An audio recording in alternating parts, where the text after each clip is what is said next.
राम का जन्म। मंत्रीगणों तथा सेवकों ने महाराज की आज्ञानुसार श्यामकर्ण घोड़ा चतुरंगिनी सेना के साथ छुड़वा दिया। महाराज दशरथ ने देश देशांतर के मनस्वी, तपस्वी, विद्वान ऋषि मुनियों तथा वेदविज्ञ प्रकांड पंडितों को यज्ञ संपन्न कराने के लिए बुलावा भेज दिया। निश्चित समय आने पर समस्त अभ्यागतों के साथ महाराज दशरथ अपने गुरु वशिष्ठ जी तथा अपने परम मित्र अंग देश के अधिपति लोभापाद के जामाता ऋग ऋषि को लेकर यज्ञ मंडप में पधारे।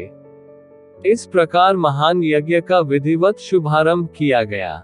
संपूर्ण वातावरण वेदों की ऋचाओं के उच्च स्वर में पाठ से गूंजने तथा समिधा की सुगंध से महकने लगा।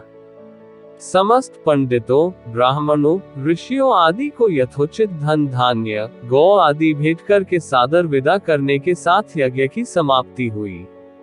राजा दशरथ ने यज्ञ के प्रसाद चरा को अपने महल में ले जाकर अपनी तीनों रानियों में वितरित कर दिया।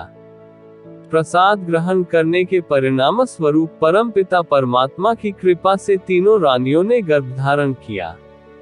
जब चैत्र मास के शुक्ल पक्ष की नवमी तिथि को पुनर्वसु नक्षत्र में सूर्य, मंगल, शनि, बृहस्पति तथा शुक्र अपने अपने उच्च स्थानों में विराजमान थे, कर्क लग्न का उदय होते ही महाराज दशरथ की बड़ी रानी कौशल्या के गर्भ से एक शिशु का जन्म हुआ, जो कि श्यामवर्ण, अत्यंत तेजोमय, परम कांतिवान तथा अद्भुत सौंदर्यशाली था।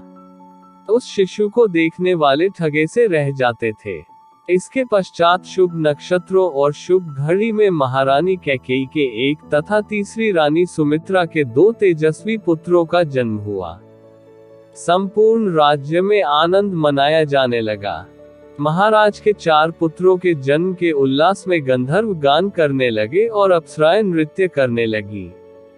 देवता अपने विमानों में बैठकर पुष्प वर्षा करने लगे।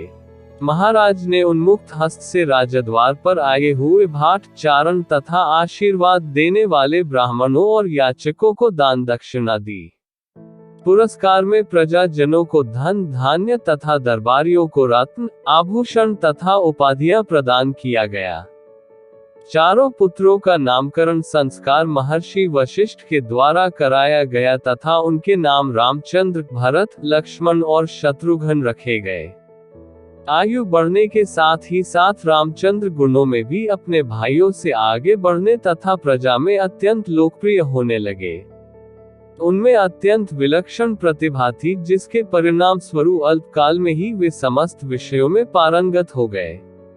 उन्हें सभी प्रकार के अस्त्र शस्त्रों को चलाने तथा हाथी, घोड़े एवं सभी प्रकार के वाहनों की सवारी में उन्हें असाधारण निपुणता प्राप्त हो गई। वे निरंतर माता पिता और गुरुजनों की सेवा में लगे रहते थे। उनका अनुसरण शेष 3 भाई भी करते थे। गुरुजनों के प्रति जितनी श्रद्धा भक्ति इन चारों भाइयों में थी, उतना ही उनमें परस्पर प्रेम और सौहार्द भी था। महाराज दशरथ का हृदय अपने चारों पुत्रों को देखकर गर्व और आनंद से भर उठता था।